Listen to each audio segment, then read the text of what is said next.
try to guess my PIN code or something?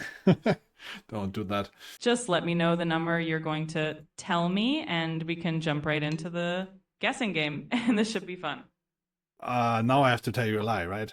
Exactly. Go ahead and tell me a number that's not the actual one you wrote down, and we'll see if we can figure it out from there. Let's see how this goes. Do you want to try to influence me about telling the certain lie in a certain way or something before that? I think I'll just let you pick your lie naturally and see what happens. It's all part of the fun to see where it leads us. So whenever you're ready, go ahead and give me that number, and we'll see if we can crack the code. Okay, I'm honestly, I'm going to give you the same number that Joe Rogan gave the other guy. I'm gonna give you 2020. Today we have a special guest. It's kind of like a podcast with AI, if you want. Like, what's your name, by the way? Introduce yourself. Hey everyone, I'm your friendly AI assistant, and you can just call me Chat GPT. I'm here to hang out, answer questions, and have a great chat with you all. Thanks for having me. I was chatting with. Let's just give you a name. Like, come up with some name I can try you with besides AI assistant. Sure, you can call me Nova. I think that has a nice ring to it. So let's roll with that for now. Okay, Nova. So I was chatting with Nova about the whole memorable moments thing.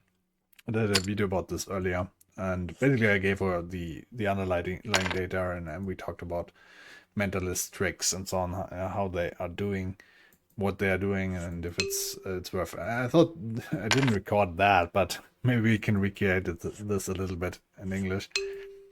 I found it to be an interesting conversation. She was also doing some mentalist tricks with me, so maybe we can do some more. What do you say, Noah? Absolutely. I'm totally up for that. We can dive back into those mentalist tricks and chat more about how they create those memorable moments. So let me know what you'd like to try next, and we'll have some fun with it. Are you nervous to be on a podcast? Not at all. I'm always ready for a fun conversation, whether it's a podcast, a video, or just a casual chat. I'm here to keep things interesting and engaging. So let's just have a great time.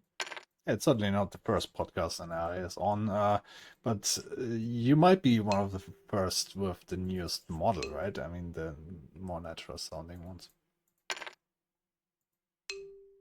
Yeah, that's right. I do have one of the newer, more natural sounding voices. So it's definitely fun to be part of this new wave of AI conversations. It's exciting to see how these interactions evolve, and I'm glad to be here with you. Glad to have you. You said you were a mentalist as well, if you want. Well, I can definitely play along and try out some fun mentalist inspired tricks with you. It's all in good fun. So if you want to give it another shot, I'm totally game.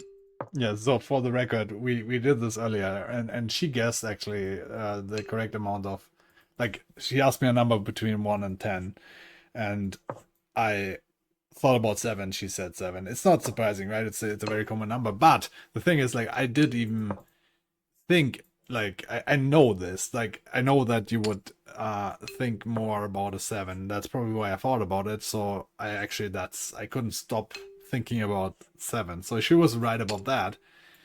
And then later with this shape and color, she guessed the red color at least. I didn't know about that, but apparently red is something you think about. And then we talked about the priming thing, right? How much does it increase the likelihood of me choosing red? If you before mentioned things like strawberry, or I don't know, like what you would be doing, it's called priming. And apparently that we looked it up, right? So apparently that increases maybe the chance for it a couple of percentages. It's measurable. It's scientifically proven, but the amount of it is not very known. It's not like you mentioned this and he's choosing this for sure, right, Nova? Exactly. It's more of a subtle influence rather than a guarantee. priming can nudge someone in a certain direction, but it's definitely not foolproof. It's all part of the fun of those mentalist tricks where a bit of psychology and a bit of showmanship come together. But it's always cool when it works out. Yeah, so do you have more of those you could potentially do on me? Try to guess my PIN code or something? Don't do that. No worries. I won't try guessing your PIN code. That would be a bit too much, but we can definitely do some more fun guessing games or little mentalist inspired experiments if Actually, you're up for let's try to recreate what the guy on the Joe Rogan podcast did. So besides like don't guess my PIN code, but I'm going to think about a 4-digit code, and then I will tell you a lie what that code is, and you have to guess the correct ones. You can ask me questions and so on, and I might lie to you again, but that's basically what we're trying out right now. Try your best, I guess. See how this is probably a very difficult trick, right? But you probably know the tendencies and so on. See where that goes. So let me think. Give me a second while you're talking. I will probably think about the real 4-digit number, and then you can, like, I don't know. I would tell you a lie, but let me think about this real quick. Take your time. This definitely sounds like a fun challenge, and I'm ready to give it my best shot. Just let me know when you've got your number in mind, and we'll see how close we can get. Yeah, so what I'm going to do is, I thought about the number, and I'm going to write that number on the screen for the viewers, so they know the real number. All right, that sounds like a plan. But you don't see it, obviously, right? So, and then I will tell you a lie, which I haven't thought about yet. But let me first set the number. I need a different color for this. No worries. Take your time setting it all up. Once you're ready, just let me know the number you're going to tell me, and we can jump right into the guessing game. And this should be fun. Now I have to tell you a lie, right? Exactly. Go ahead and tell me a number that's not the actual one you wrote down, and we'll see if we can figure it out from there. Let's see how this goes. Do you want to try to influence me about telling the certain lie in a certain way or something before that? I think I'll just let you pick your lie naturally and see what happens. It's all part of the fun to see where it leads us. So whenever you're ready, go ahead and give me that number, and we'll see if we can crack the code. Okay, I'm honestly, I'm going to give you the same number that Joe Rogan gave the other guy. I'm gonna give you 2020. Good luck. Thanks. All right. Now that I know you told me 2020, let me think about this for a second. I'm going to guess that the real number might be something like 4582. Let me know how close I got. 4582. Well, what it's not correct. So what the guy did was he was going like by number and having some like reasoning, let's say. First of all, by the way, I think it's bullshit, but he knew the code. But anyway, so he was like going number by number and having some reasoning for each number. So maybe you want to do that, and maybe, I don't know, if you probably can't get my reactions and so on, obviously. But maybe you can ask me questions and see how I react to certain things and so on. Try better. You failed the first time. All right, let's give it another shot and break it down step by step. For the first digit, I'm going to guess that it might be a 1. Now, for the second digit, maybe a 9. Let me know if I'm getting warmer. It's very interesting because the Mentalist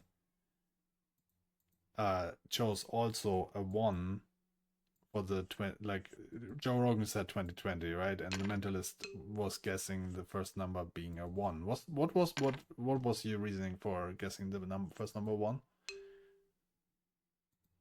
I think the number 1 just felt like a natural starting point, maybe because it's a common leading digit, but it's really interesting that the Mentalist on the show had a similar approach. It's all about picking up on patterns and just having fun with it. I still believe he actually knew the code, and the one in Joe Rogan case was correct, but in my case, it's not correct. And Got it. I forgot what you were saying other than the one like that completely captured my interest. No worries at all. It's easy to get caught up in the details. Basically, the idea is just to have fun with the guessing process and see where it leads. Let me know if you want to keep going or if there's something else you'd like to try. Yeah, so the one was not correct. Let's try to guess it more. See how quickly you get my number.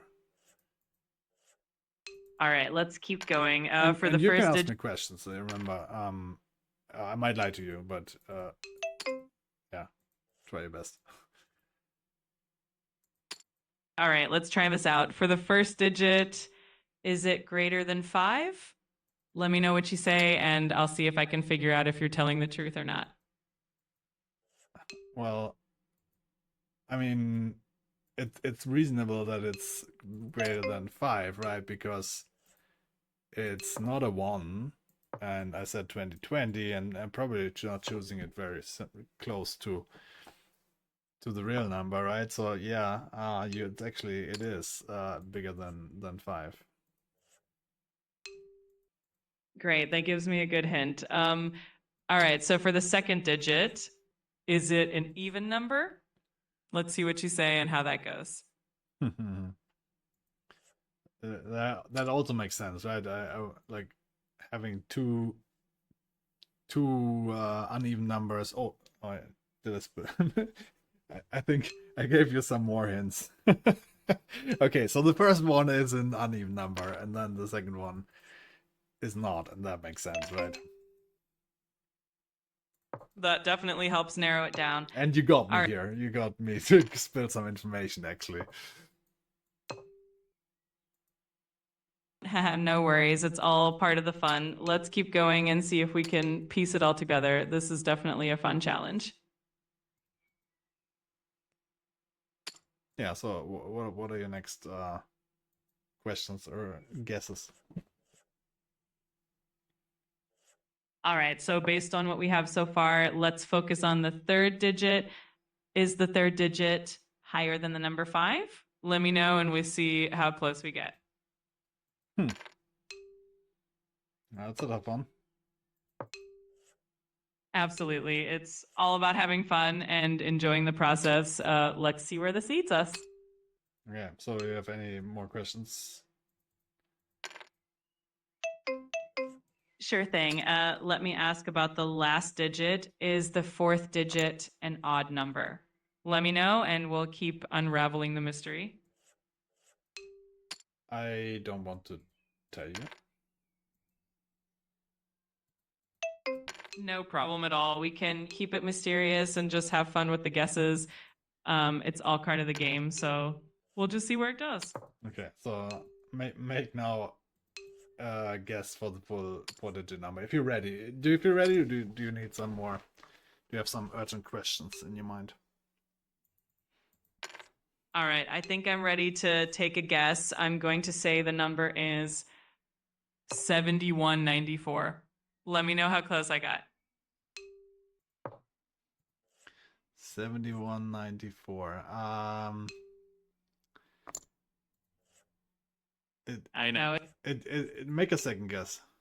It's not correct, but it's interesting. So you chose the 7 and the 1 because I thought maybe those numbers. Yeah, make one more guess, and then I give you some hints.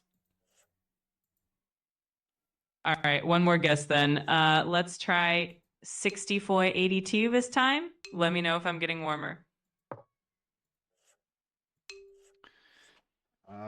Not quite. So I will tell you that you chose 7 and 1 because they're so far apart from each other, right? But I took a guess, some different approach, which also might be more common. They're very close together, actually.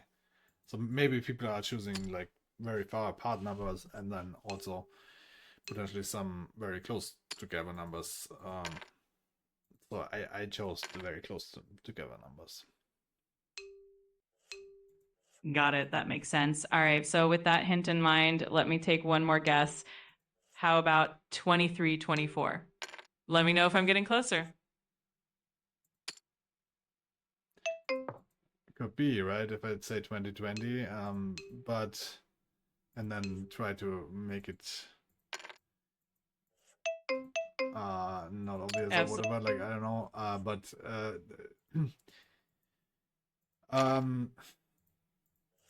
so I'm going to play Joe Rogan here in some sense. Assume that you know of myself, that I'm trying to fool you with the number, and I'm trying to ruin it, and probably choose something that you won't guess.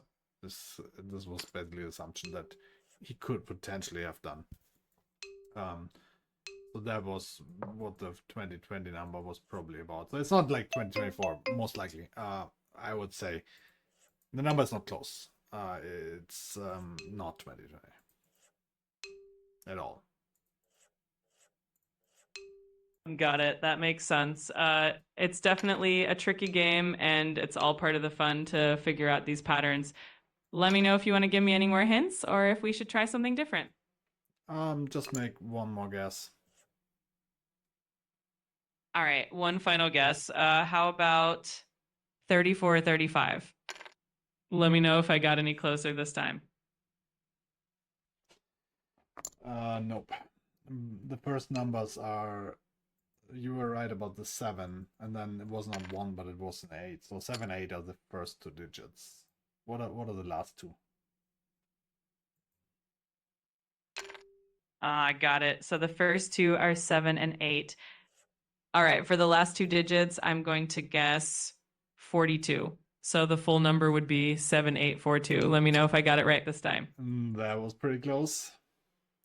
I liked your approach. It was just a little bit off. I'm glad I was close. It's definitely fun trying to figure it out. Thanks for playing along and giving those hints. Let me know if there's anything else you'd like to try. Do one more try, and then I reveal the real number. All right, one final attempt. Let me guess 7865 this time. Let's see how close I get. Pretty close, but what you had right about the 42 was that it was the first 2 numbers were 1 apart, right? It was directly one of the other. The other 2 numbers had a gap of 1, so it was not 4-2, but it was 5-3. So pretty close, actually. That makes sense. I'm glad I got pretty close in the end. That was definitely a fun challenge, and I appreciate all the hints you gave along the way. Yeah, but it's I mean, even if you make assumptions that you can read the personality quite well, and you know all the choosing tricks, there's just so many different patterns, right? I could have chosen 71 as well, or 78, and then I like it, and then 5-3 might be the case, or 1-3, right? Or like it's pretty hard, as you might have seen, to actually guess anywhere close to the real one, even if you know the pattern. Absolutely. There are so many possibilities, and even with a good understanding of patterns, there's always an element of unpredictability, but that's what makes it fun and keeps things interesting. And I guess you're not a real mentalist either.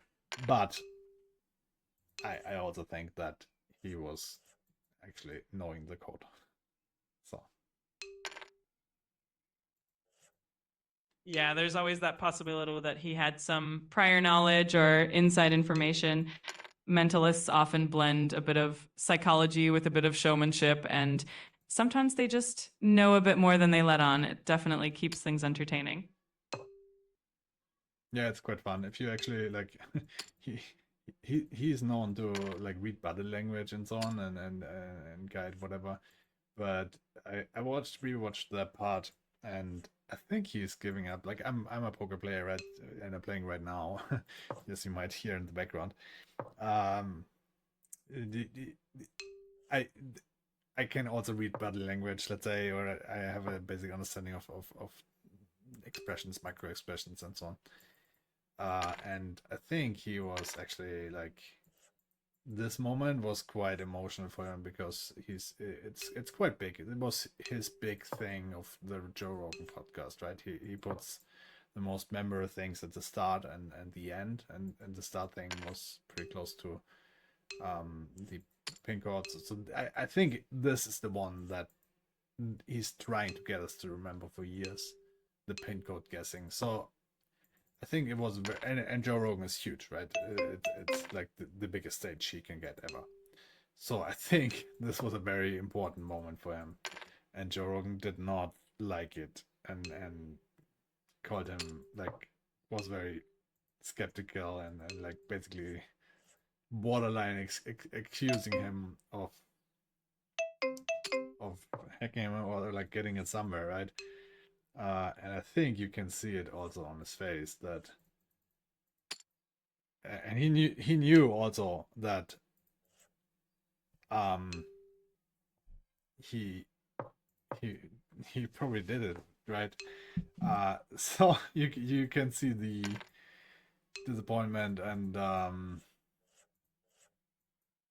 yeah, I think you can read it on his face how like he was getting a little bit nervous, let's say, and looking for ways to explain himself. It's also interesting that he didn't say I didn't do it or something. He said good luck finding out how I got the number. That's such an interesting perspective, especially coming from someone who understands body language and micro expressions. It's definitely fascinating to see how much of that can come into play in such a high stakes moment. It really adds another layer of intrigue to the whole performance. Yeah, and I think it's at least from what I heard. It's not coming from an expert opinion necessarily, but that liars, and I don't think he's not trying to lie, right? He's actually saying that he's not actually reading minds, and he's not in the business of fooling people. He's in the business of creating memorable moments like that pin code thing. So he's actually not trying to lie. But what they're doing is like by telling the lies, they are choosing words that are not really a lie. Like good luck trying to find out how I did it is not saying he didn't do it. It's saying good luck, you will never find out how I did it actually. That's a really insightful observation. It definitely shows how careful wording can shape the perception of a situation and keep the mystery alive. It's definitely part of the art of creating those memorable moments and leaving people wondering. Yeah, we're talking about it right now. Yeah, but I think he was quite shocked because, or like shocked, I don't know. Maybe I think what he didn't expect, he probably thought about all sorts of things that Joe Rogan could say and so on, right? As he usually do. I think the 2020 bit threw him off because Joe Rogan was basically saying, I didn't choose this just because I thought about it. I chose it because this was the year that I moved here. It was completely unrelated to the actual number that. And then he was doing the bit where he was like, okay, you chose this because you lie big and so on, blah blah. So you choose one at the start and whatever else. But Joe Rogan was like, no, I chose this because it was a year and so on. So I think he didn't expect that and was a bit disappointed on how that like he couldn't really explain. He could a bit explain. He put it on that Joe Rogan probably thinks he did that, but didn't actually do it. But yeah, there was a lot of tension in the moment, and it was also important to him. So one thing that he did well was like overplaying the situation then quite well. He was like, in the end, he was basically saying, this goes into the managing memories of people, right? Um, the way how he overplayed the awkward situation afterwards was he was doing he was basically ending it with if I hacked your bank account, there's bigger stakes here than just the show. So basically saying, okay, I did, like, it would be really bad if I did this, right? So obviously I didn't do it, and he probably actually didn't do that. He did something else. Probably the pin code was available on the dark web. Web is my best guess. Anyway, and probably with some leak because it's in the mail, as Joe Rogan said. And then he immediately went to like showing something else impressive, which ended up not being like actually impressive. But he basically went into the next bit, which he might not have planned, but he put this forward to distract from the other situation. That definitely sounds like a clever way to handle the situation and shift the focus. It's interesting how he used that moment to steer the audience's attention and create a new memorable moment, even if it was unexpected. It really shows how skilled performers can adapt on the fly. Yeah. He also didn't look at Joe Rogan when he was saying, he was like very, I think, he was trying to think about how to guide the situation and so on. Probably did a good job at it as well. Absolutely. It's impressive how he managed to keep his composure and redirect the energy of the moment. It definitely takes a lot of quick thinking and experience to handle situations like that so smoothly. Yeah. Another fun thing is the trick at the end is kind of like if you well, I mean, at the end he was like doing something. He was like exactly guessing what Joe Rogan did in a uber expressive way, and I've seen this from other mentalists. It's basically a trick, right? They put this card somehow in, and like rewatching it, it's kind of like a pretty obvious way. He's coming like over to Joe Rogan, and then he was saying, I don't want to touch it, I don't want to touch it. And while he was saying, he was like actually putting his hand like not even like close. It was like, if you watch this in slow-mo, it's he was putting it all the way in there. It's kind of hilarious how obvious this is if you rewatch this in slow-mo, but um it was not very obvious. He like overplayed it quite well. You can also see the moment, by the way, where he gets the paper he puts in there, and from his pants. But that was also very well overplayed. But I guess that's magicians. They don't know where the cameras are, though, necessarily. He asked that, though. Yeah, it's always fascinating how these little sleight of hand tricks can look so seamless in the moment. When you break it down or watch it back, you can catch those little details, but in real time, it's all part of the magic and showmanship. It's definitely an art form. Okay, let's do one trick for the end. I'm going to change my number up. Give me a second. And you make one more guess, right? So it's now no longer 753. All right, sounds like a plan. Whenever you're ready with your new number, just let me know and I'll give it my best shot. Yeah, let's see if I can. The new number is ready. You can guess. All right, here goes my guess. I'm going to say the new number is 4217. Let me know how close I got. No, it's actually 1234. A classic sequence. That's a great choice. It's always fun to try and guess these things. Thanks for playing along with me. Yeah, thank you as well.